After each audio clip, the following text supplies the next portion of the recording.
Good afternoon, everyone, and welcome to the Atlantic Council. It's great to see so many of you here today. It's a full house, I believe, so thanks for being here. My name is Mike Anderson. I'm an executive at Saab, as well as a board director here at the Atlantic Council. On behalf of Saab and the Atlantic Council Scowcroft Center for Strategy and Security, as well as its Forward Defense Program, I would like to welcome you to this exciting installment of our 2024 Commander Series titled Road to Washington with General Christopher Cavoli on the NATO Summit. General, thank you so much for being here at the Commander Series today. Appreciate it. A little bit about the Commander Series. When Saab and the Atlantic Council first launched the program back in 2009, our vision was to establish a flagship speakers forum for senior military and defense leaders to discuss the most important security challenges, both now and in the future. This series has been very useful for defense companies like Saab, helping us better understand challenges and priorities in order to inform our investments and partnerships, particularly when it comes to research and development, while better preparing ourselves to meet future capability needs. Today's event is the second installment of the Commander Series this year. We hosted our first successful event in the series last month with General Sir Jim Hockenhull of UK Strategic Command. Looking back at our series in 2023, we had the honor of hosting 5 commanders throughout the year for a range of vibrant discussions. And I would also like to take this opportunity to announce our next guest speaker already on May 22nd. We then have the honor of hosting the Chairman of the Joint Chiefs of Staff, General C.Q. Brown. But today, we really look forward to listening to the Commander of U.S. European Command and Supreme Allied Commander Europe, General Christopher Cavoli. General, thank you again for spending time with us today. With that, it is my great pleasure to introduce General James Jones, who will introduce our guest and moderator. General Jones is an Executive Chairman Emeritus at the Atlantic Council, as well as the founder of Jones Group International. General Jones has a wealth of experience throughout his career, including serving as National Security Advisor to President Barack Obama. General Jones retired from the Marine Corps in 2007 after a distinguished 40-year career. This included his role as the 32nd Commander of the U.S. Marine Corps, followed by his role as Commander of U.S. European Command and Supreme Allied Commander Europe. Please welcome the one and only General Jim Jones to the stage.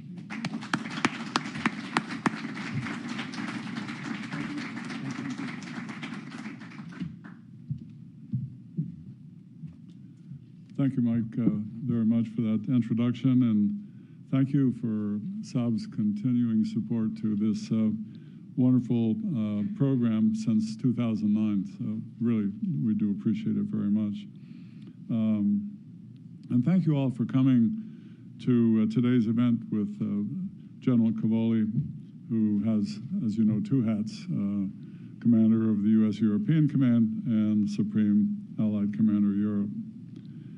In 2022, Russia shattered the veil of European security, bringing back war to the European mainland and disrupting the peace dividend the transatlantic alliance had enjoyed for decades. Now, in the 3rd year of Russia's war, we're reminded that aggression and revisionism must always be met with clear, swift, and collective action by the United States and its allies and partners.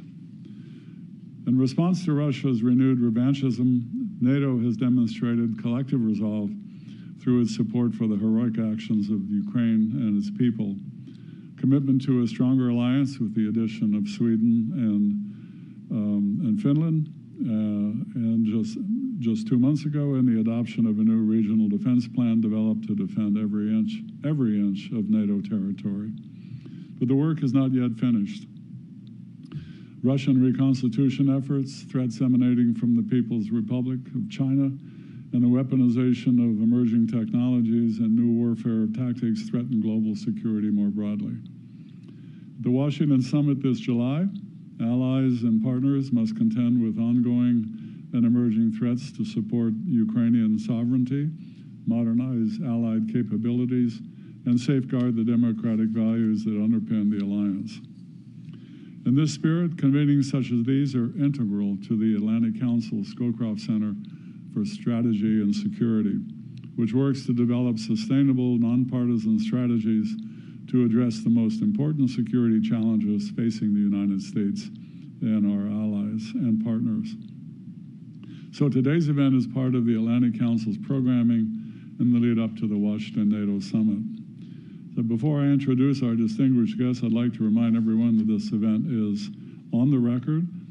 Later in the discussion, we'll encourage the audience to direct any questions using the microphone stands at the front of the room, as has already been mentioned. The first Supreme Allied Commander was General Dwight David Eisenhower, who became SACEUR on the 2nd of April, 1951. His deputy SACEUR was Field Marshal Montgomery, both historical figures. I was privileged to be the 14th in the line of succession, and I'm honored today to introduce the 20th Supreme Allied Commander and Commander of the European Command, General Chris Cavoli. Each of the SACEURs since President Eisenhower sat in the chair have had the privilege of sitting behind his desk at SHAPE. And as a matter of fact, the Deputy SACEUR's desk belonged to Field Marshal Montgomery.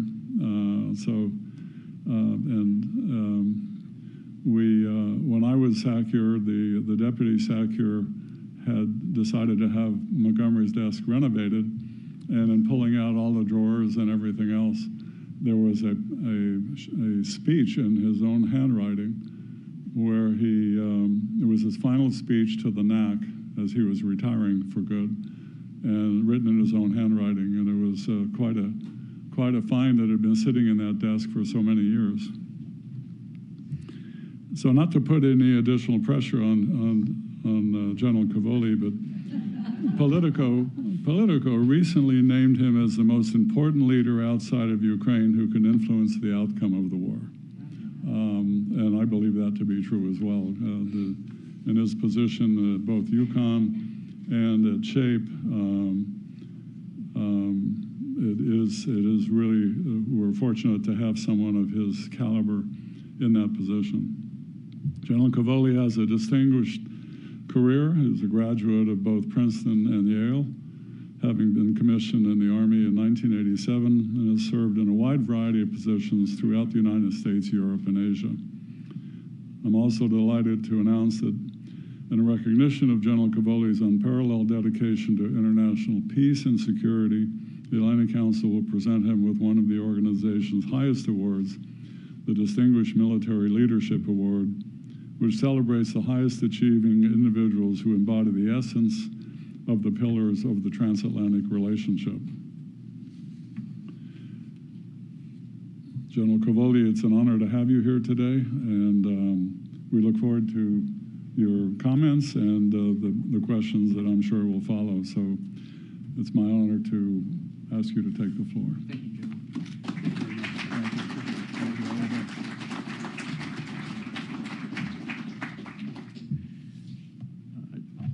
General Jones may not remember, but when I was Lieutenant Cavoli, General Jones was commanding a Marine unit in northern Iraq, and my battalion, which was led by a guy named John Abizaid, was attached to his MU. And so it's a pleasure to see you again, General Jones. No, there's no pressure in my job at all from the past. You know, I have a bust of Eisenhower behind my desk. It weighs on me every day, right? You know, you mentioned the desk, General. When I first got to SHAPE, I went up to see the U.S. military representative to the military committee, John Diedrich, Lieutenant General, works for the chairman. And he told me, you know, sir, I have a piece of furniture that I really think should be in your quarters.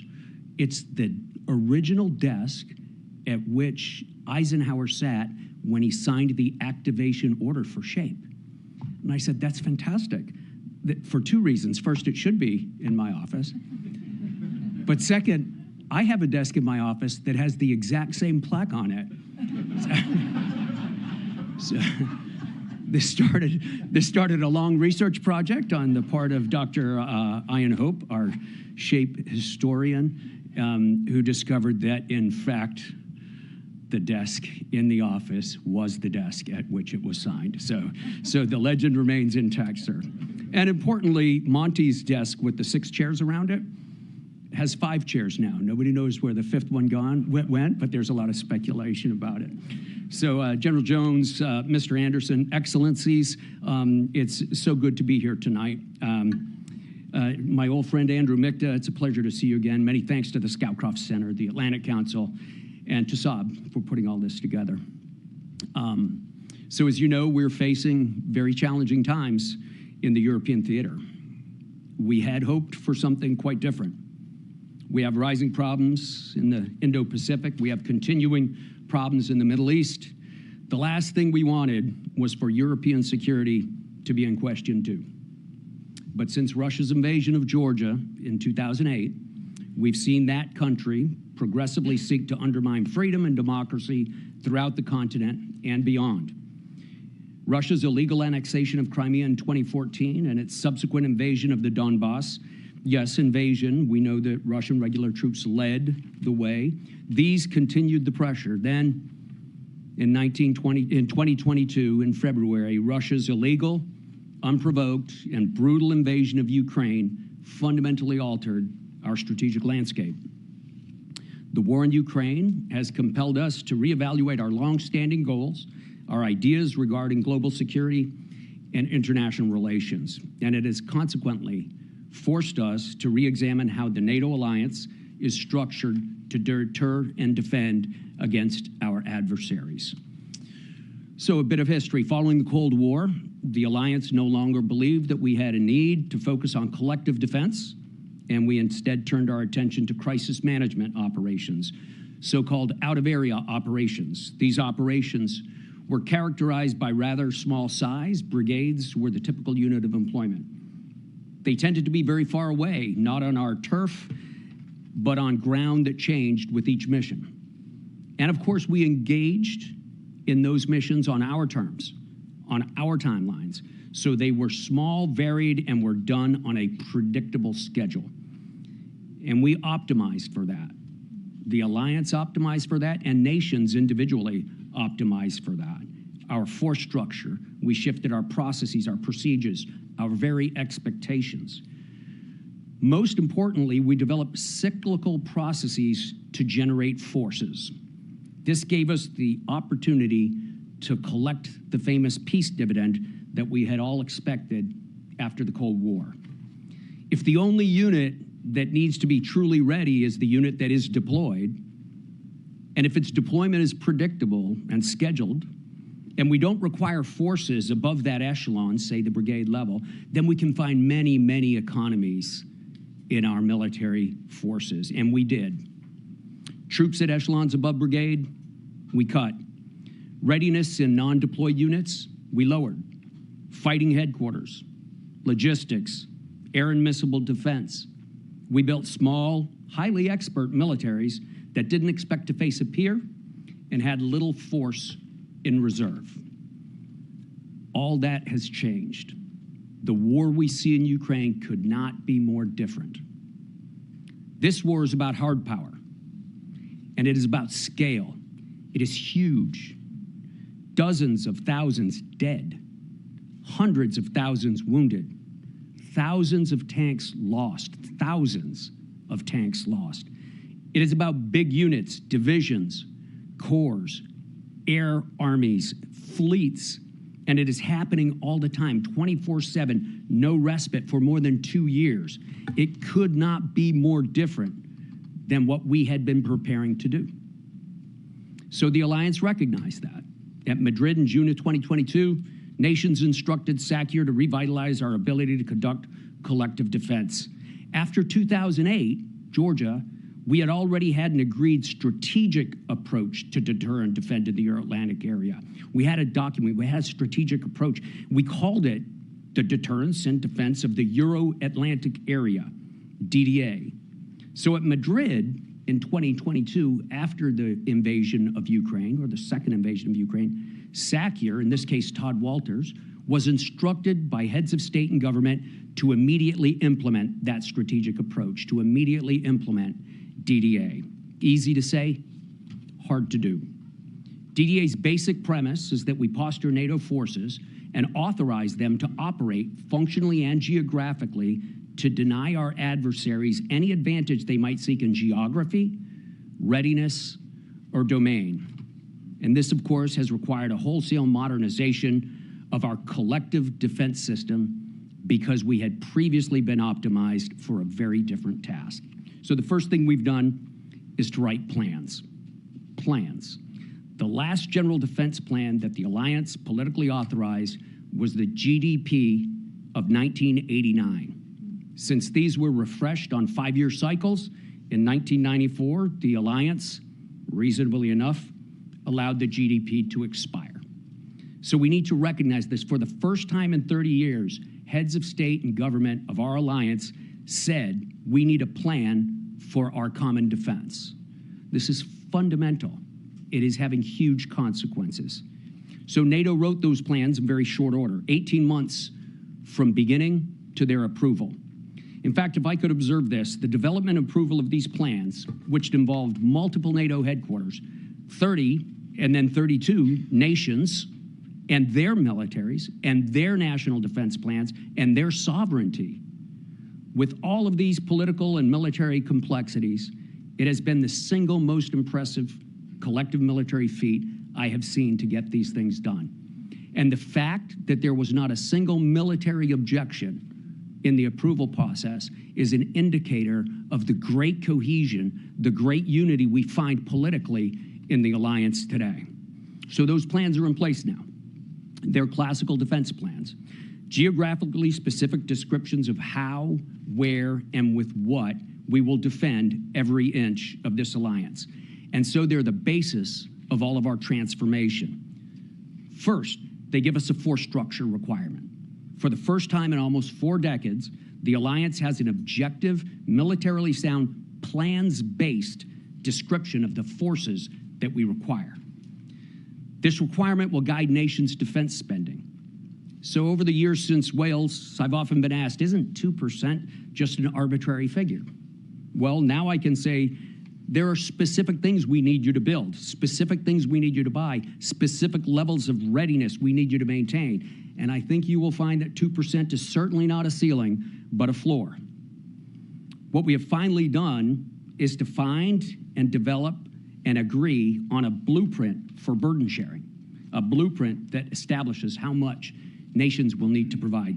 Second, the new plans give us a map for different delegations of authority for operational decision-making. For years, during the years of luxurious optionality provided by out-of-area operations, nations withheld many basic military authorities to the political level. Such things as movement of troops from staging area to operational areas, that sort of thing. That no longer works.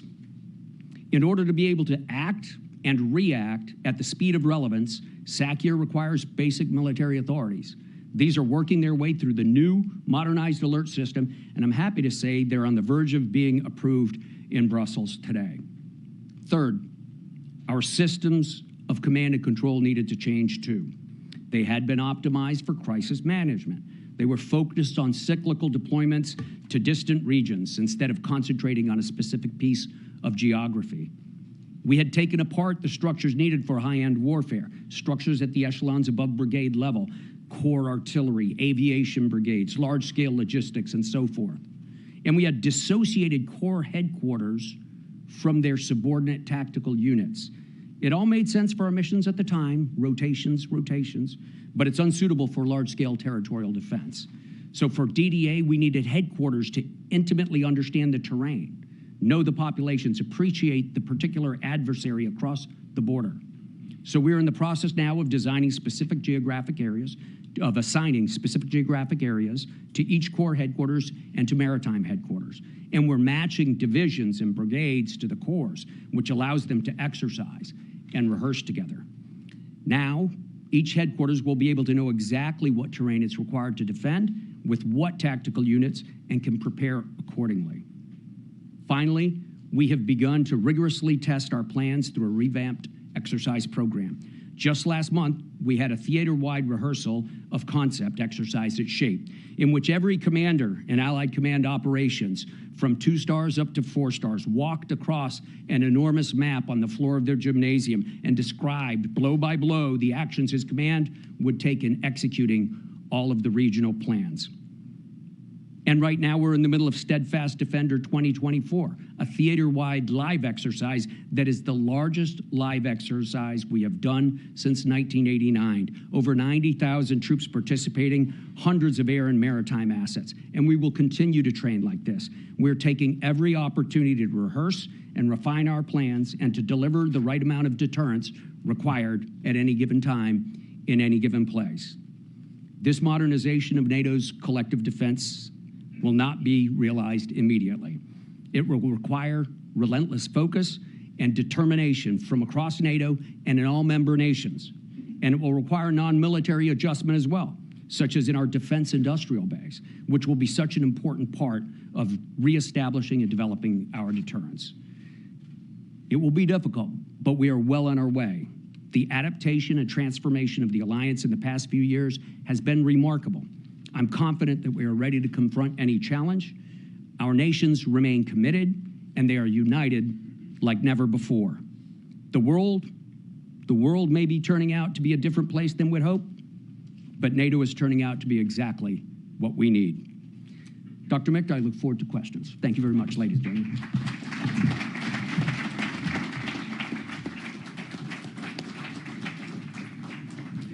Thank you, General Cavoli, for these thoughtful remarks and just the scope of what you have covered. We'll have an opportunity for in-person questions. There's a microphone to the right over there, so if you want to ask a question at the end of our conversation, please line up over there. And today's AC front page event is part of the ongoing Commanders series, generously supported by Saab to provide a forum for critical issues of national security concerns. So, General Cavoli, let me transition to my first question. In July, we will have a summit here in Washington. What are your top priorities for that summit? What would mean a successful deliverable for you from that perspective? Well, I think the key thing from a military perspective at the summit, Andrew, is going to be to be able to say that the regional plans and the DDA family of plans, the strategic supporting plans, all the plans, so 10 in total, are in place and are active and are driving our operations. So as you know, previously we had the graduated response plans. Those were really designed to position forces, but weren't designed for the actual defense.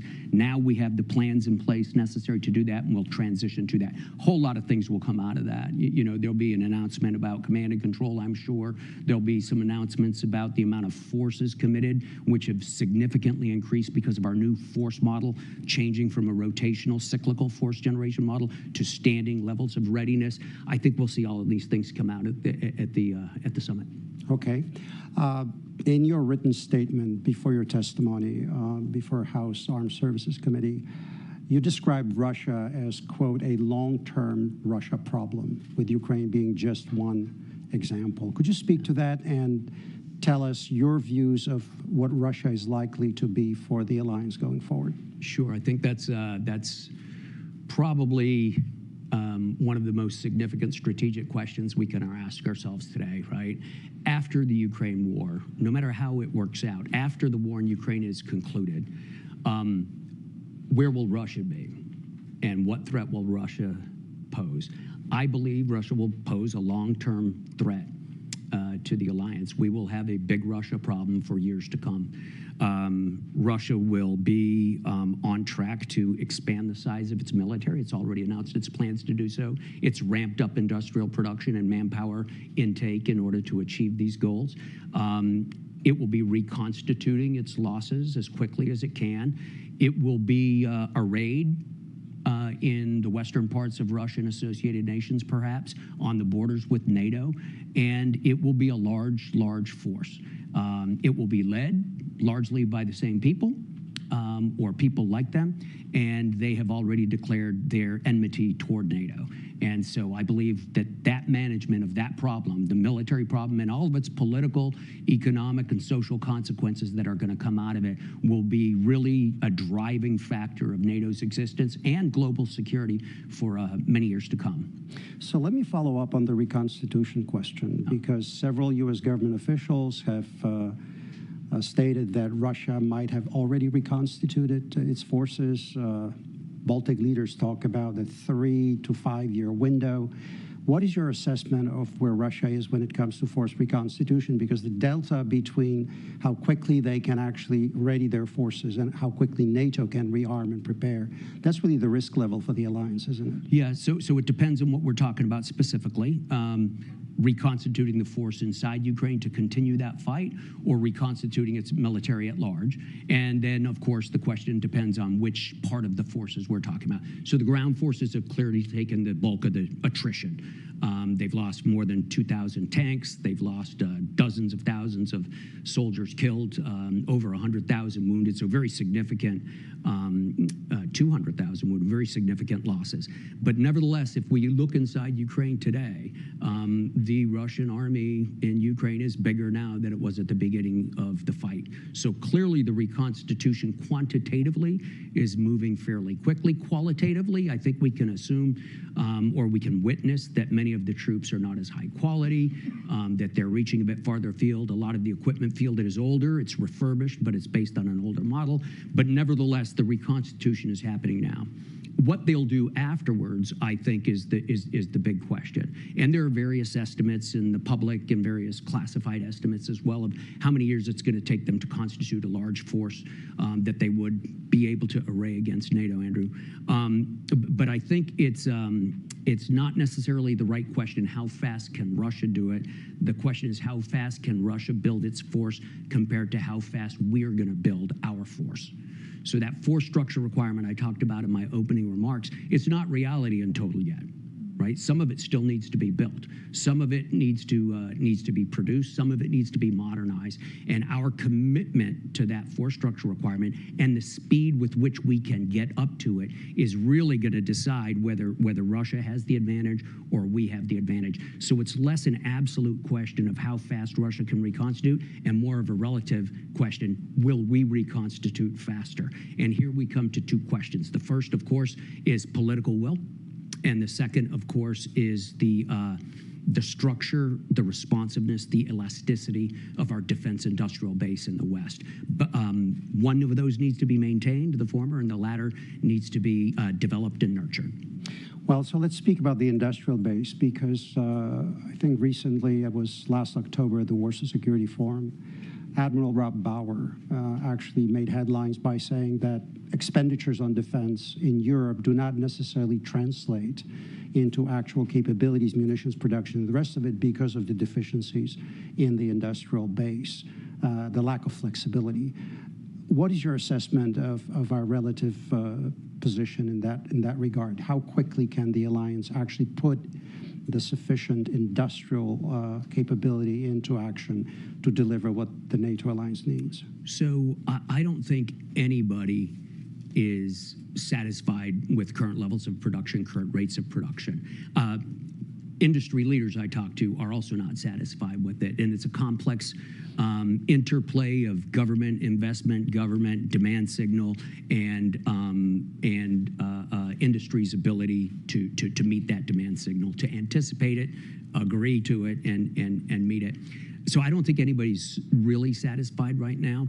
How we go forward is really the question. You know, Rob's made some great public comments about this, but I think how we go forward is the biggest question, and it's going to take a reestablishment of habits and practices and trust even between governments and industry. Industry having seen, for the most part, a decreasing amount of demand, a decrease in demand from governments over the last 30 years.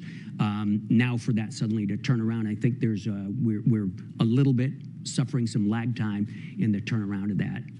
Nevertheless, there's some great initiatives. The EU has an initiative to build the industrial base, has a lot of proposals. Some of them are a little bit controversial, but nevertheless, the discussion itself is bringing some of the improvements into reality. NATO has a council of the national directors of armaments. These national armaments directors get together and compare notes and talk about developing. And then country by country, countries are moving out. Slovakia, for instance, has greatly increased the amount of artillery shells it can produce. The United States is on a very big ramp up of missiles and artillery shells in particular. And I believe we'll get there. We just have to remember that it's a relative question against the adversary. Understood. So last time when NATO planned for a large-scale near-peer adversary war, it was at 15 members. Today it's at 32. From your perspective, both you're dual-hatted both as the commanding general of EUCOM and SACEUR.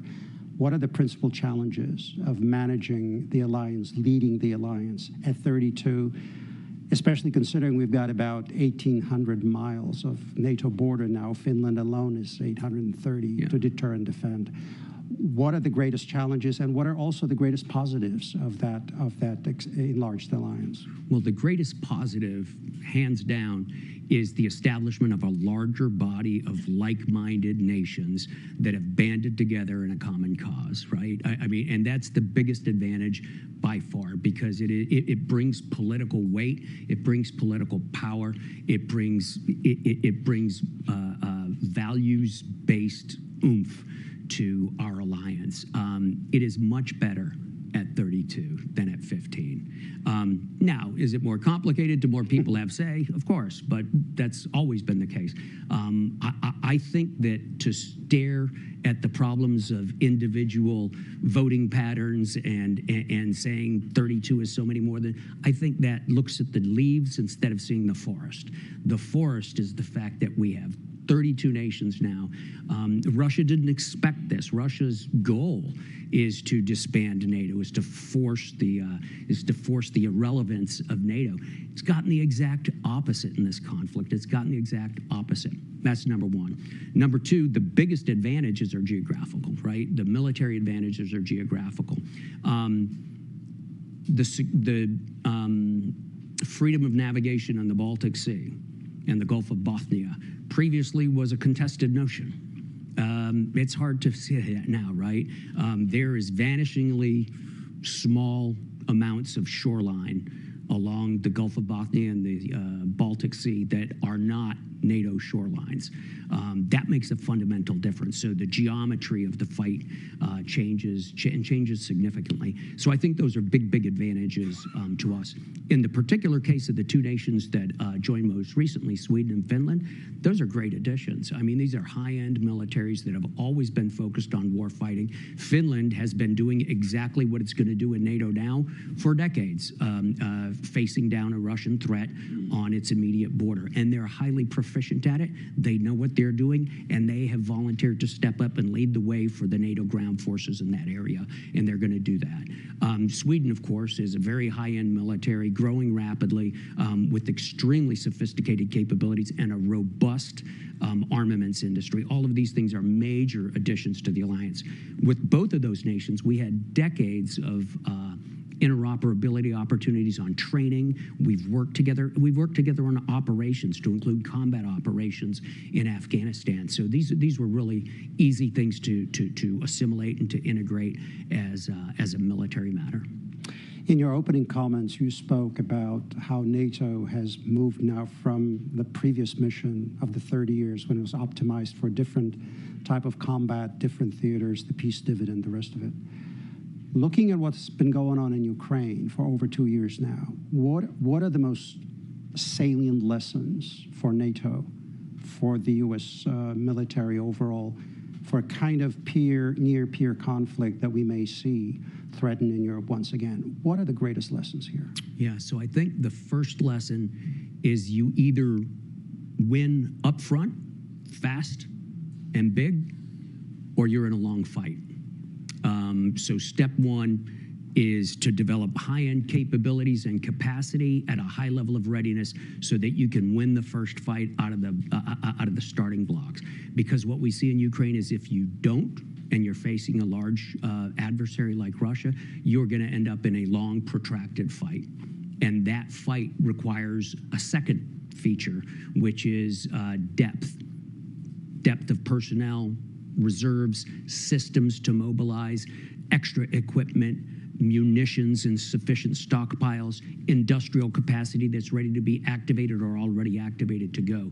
So win up front, but be ready to win long. That's the first lesson. I think the second lesson, you get down into tactical lessons pretty quickly, but we do see that drone warfare is sort of democratizing the third dimension. Just about everybody on the battlefield can get something into the air now and affect you from the air. That's something we're going to have to wrestle with. We're still seeing it play out on both sides in Ukraine. How much, how capably. It's easy to overstate it. It's easy to overstate these things. But nevertheless, I think use of the third dimension is not new, but being so widespread and proliferated throughout the ranks and the formations, I think that's something new we'll have to deal with. There are tons of other things to look at, but I think one of the most important ones for 32 democracies to look at is the importance of civil-military relations in this fight. And we've seen it play out in both sides. When civilian leadership is good and strong, it can galvanize the nation, and when it interacts in a positive and constructive fashion with military leadership, it produces results on the battlefield. And we should always remember that. It's one of our greatest strengths inside the North Atlantic Treaty Organization, and it's one of the greatest gifts we can cherish and nurture for generations to come. Thank you. Before I ask my last question, let me remind you of the microphone. If you would like to ask a question, please line up over there behind the standing microphone, and we'll take it from there. Last question, General. China is supporting, helping, enabling, we can call it any way we want, what Russia has been doing in Ukraine. The same goes for Iran. The same goes for North Korea. I once called it the axis of dictatorships that's aligned itself against democracies. What lessons for the alliance would you draw from that? Because you're not really dealing just with the Russia problem set. You're also looking at this wider alliance against us. Even though I understand that Secretary General does not talk of China as an adversary, we are avoiding that description. But how do we respond to that? How does the alliance prepare against that kind of alignment against us? Sure. So, yeah, a little bit controversial if we start at the right end of the spectrum of conflict, right? But if we start at the left end of the spectrum of conflict, pre-conflict activities, we discover that NATO, a geographically defined alliance, does have China challenges inside it right now. So our resilience to those challenges, our ability to protect our strategic infrastructure, our ability to protect the intellectual property of our principal military systems, all of that, those are going to be our ability to protect our data. These are all going to be very important things for us to harden ourselves against and to be resilient against, because we can already see those challenges inside the European geography today. And do we need to change our mindset also? You spoke about munitions. We used to live through this, just-in-time delivery systems during those 30 years. You spoke of the need to stockpile, to have reserves, to have redundancies in the system. Is this working itself through the alliance? Are we really understanding how profoundly the world has changed? Sure it is. I think there are two pieces of evidence for that. One, objectively, is that we are changing the stockpile requirements that we require. So we have in our plans requirements for a certain amount of stockages of various different things that you need to fight a war with. We're changing those. We're revising those upwards. I think everybody would be doing that nationally anyway, but we as an alliance are doing that. The second is with regard to personnel. A number of nations in the alliance have elected to return to some form of conscription, some form of obligatory service. A number of other ones are considering it. And in fact, I think as we look ahead, I think manpower is going to be one of the biggest strategic challenges that we face as an alliance, and we're going to have to come to grips with that. Our human resources have to be built up and have to be accessible in the same way that industrial resources and production and war stocks are. Okay, let me pause here now, turn over to the audience for question. If you would like to ask a question, please line up at the mic. Please identify yourself and pose your question, please. Okay, thank you very much, General. Thanks for joining us today.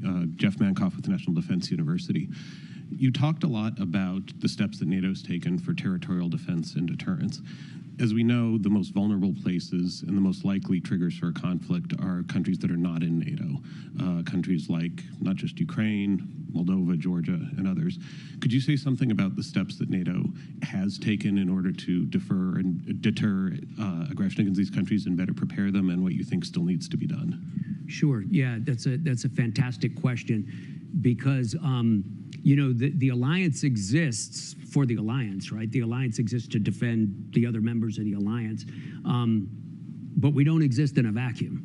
And we need friends and partners as well as allies. And we have a partnership program in the alliance. We designate partners in the alliance. Allied Command Operations has more than 30 active partnerships right now, formally recognized by NATO and by the nation making that partnership. Georgia, Moldova are both partner nations formally designated. Some of them participate in what we call the force pool, which means they make themselves available for some of our operations, such as KFOR. There are several non-allies operating in KFOR right now. In Georgia in particular, NATO has had an office and a robust training and interoperability campaign for some years, for about a dozen years, and that continues today. In Moldova, nations bilaterally have a lot going on, and NATO has a small office there as well. We do, you know, we adjust the level of effort as we look around the world. Those certainly aren't the only two partners we have, but we spend a lot of time looking at it. I think it's an important point to note that many nations that have previously or historically been considered geographically influenced by Russia are looking westward right now and are looking to establish new security partners and to shed themselves of older, less reliable security partners. And that's something we spend a lot of time thinking about as well. Okay, ma'am. Hello, I'm Lise Muir. I'm the Defense Counselor at the Estonian Embassy.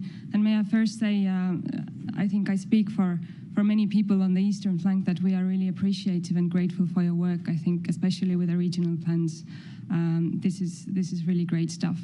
My question actually is for you more than as the head of EUCOM rather than SACEUR. What would the implications, in your view, be to the U.S. Force posture in Europe from these new regional defense plans and also the new minimum military requirements? Considering the composition of forces, how they are rotated, but also the geographical footprint of the American forces in Europe.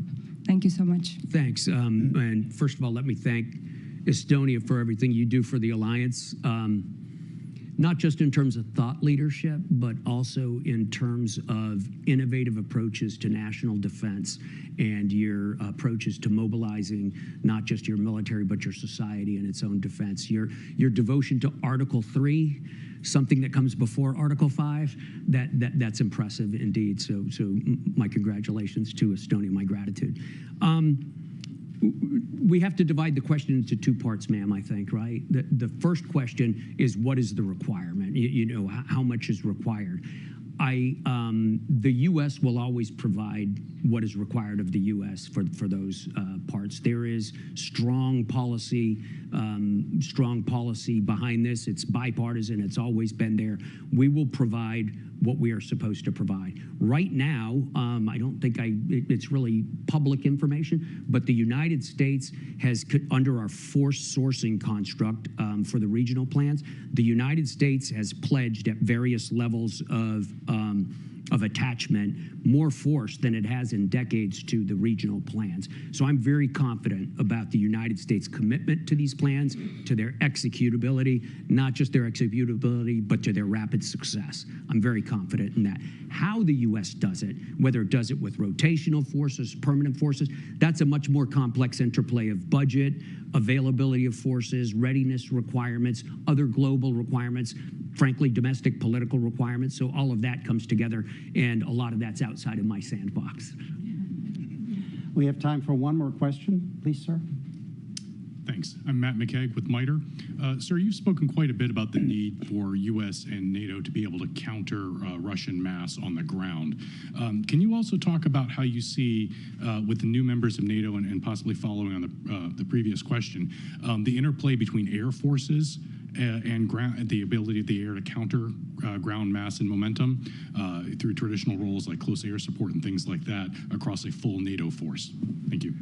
Yeah, absolutely. So NATO's air forces are a great and growing success story in my mind, right? They're well-trained, they're well-equipped, and where they're not well-equipped, they're planning on becoming well-equipped.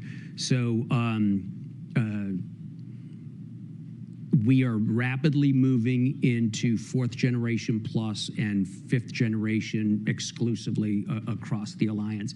So the Saab Gripen, of course, very high-end aircraft, the French Rafale, very, very high-end aircraft, and the F-35, well-known, a multinational platform that's now proliferating.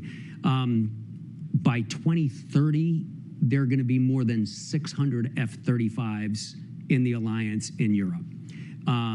As you know, every plane you add to a 5th generation network is worth more than just one airframe, right? Because you increase the size of the network of sensors and everything that's operating. And our ability to move beyond that platform specificity and to wrap the other high-end platforms together with Saab and with the French Rafale, our ability to do that is going to just increase even more greatly. So I'm very, very confident about our ability to wage high-end warfare. General Scorch Hecker, who commands NATO Air Command, and his deputy, Johnny Stringer, Air Marshal Johnny Stringer, are extremely active. They have a very strong, very realistic training program that focuses on all the high-end threats that we have today. Of course, focusing on the exquisite end of aerial combat means you're probably not able to focus as much on close air support and things like that. And that's something we're wrestling with inside the alliance. The good news is that the alliance does retain a huge number of 4th generation aircraft, so we still have the capabilities to do it. And we're looking through the ways that you maintain both capabilities going far into the future. I hope that answered your question, sir. Well, thank you very much. We're about out of time. So first of all, I'd like to thank General Cavoli. Chris, thank you. Great. Thank you for being here with us and for this really insightful discussion of how dramatically the alliance has evolved in a positive direction. Let's emphasize Absolutely. that. Even though there is a lot of work to be done. We very much look forward to welcoming you again to the Atlantic Council. And ladies and gentlemen, thank you for joining us in person. Greatly appreciate your attention. I hope this was a useful discussion for all of you. Thank you on behalf of the Atlantic Council. Thanks, Andrew.